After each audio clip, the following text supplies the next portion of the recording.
Herkese selam inşallah, ben Fethi Adem Şoğlu. Bugünden ne inşallah? Bugünkü videomuzda size bir de yepyeni bir zor da bu video çok karışık olacak dedim ki. Ama dostlarım, videomuza geçmeden evvel kanalımıza abone olun, like atın, özellikle bildirim zilini açmayı unutmayın. Bugünkü videomuz çok hassas bir video olacak. Demek isterim ki bugünkü videomuzda dostlar WhatsApp grubu açtım. Hamınızın WhatsApp grubunu gözleyeceğim. Ne diyebilirsiniz, bu WhatsApp grubu ne? Aranızda bilmeyenler başım olar da nasıl olmayacak, nasıl olacak. Bugün ise bunu da dəqiqiyle anlatacağım. Dostlar, WhatsApp grubumuza gelmek istiyorsanız birincisi orada her şeyin sağlığını vereceğim. Bu video ne bak atacağım, bu video ne bak eleyeceğim, bu video ne video kapağı, videoda orada bütün videonun spoilerını vereceğim. Öyle size yarısını vereceğim diyeceğim da öyle diyebilirim. Hem orada her şeyi paylaşacağım da her şeyi. Ve gelmeyi unutmayın diyelim.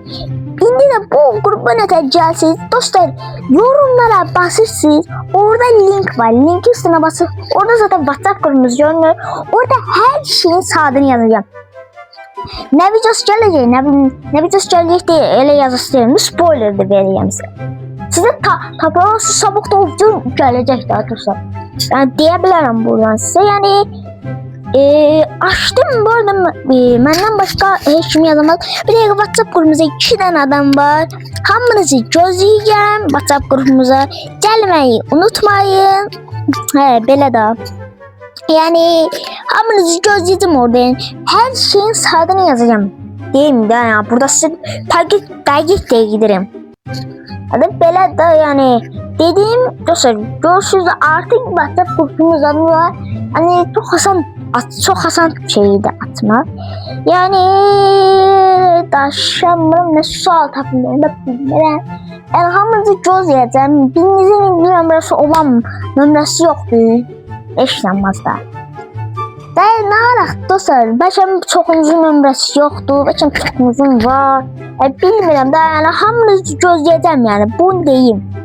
Yani tez gelin.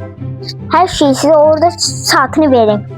Yani mesela bakın orada oyunu mesela bak, benden oyun oynamak isteyen başa idim atayım WhatsApp grubuna. WhatsApp grubunda 4v4 özümüz oynayacağız. 4v4'da.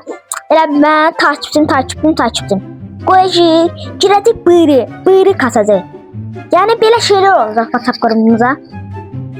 Ne bileyim dostlar. Böyle de yani nasıl çəkiliş saat eləsə bəlkə inşallah o da. Çəkilişi kim qazandı ora atayım, sonra YouTube atayım yani. Gözləyirəm yani, hamınızı o WhatsApp grubunda gözləyəcəm. Mən ne diyeceğim yani başına. Başım açıq özümün də.